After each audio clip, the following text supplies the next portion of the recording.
So I've selected a well-adapted California native plant for my particular site conditions. In this case, it's Salvia Baja Blanca, which is well suited and will thrive in our well-draining soil in mixed sunlight. It's kind of a part sunlight condition. So now that I have my plant and I know where I'm going to plant it, I'm going to prepare the site, I'm going to clear any weeds away, I'm going to dig my hole, which you're going to do with a round edge shovel or whatever you're comfortable with. And you're going to want that hole to be about twice as big as the can or the plant that you're planting. So in this case, a 1 gallon plant, I'm going to dig about a 2 gallon size hole. So this soil's nice and friable, it's really loose. This part of the garden has a lot of decomposed granite. So I have my hole dug right now, and I can tell just by handling the soil that it's fairly dry. It doesn't have a lot of moisture in it. When I ball it up, it's not holding together at all, so it's fairly dry. So I'm going to want to hydrate the hole by filling my hole, again, twice as big as my gallon, with a couple gallons of water and letting that drain out. Now, this is another way to do the soil test. You would fill this hole with water and measure how long it takes to drain out.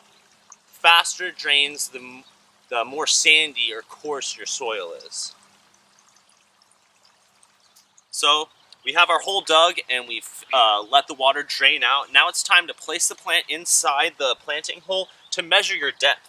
Now you can backfill at this point, and you definitely want to make sure that the plant is at or slightly above the level of the soil. So I can tell here that I need to backfill. My plant's too low, so that's all right. I can take that out. Backfilling, make sure that you don't include any rocks in the bottom of your hole if you need to raise the height a little bit. So I have the right height.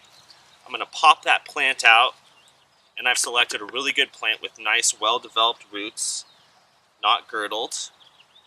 I'm going to place that plant at the base of the hole right there, and then I'm going to backfill. When I get about halfway full, I like to compact down a little bit.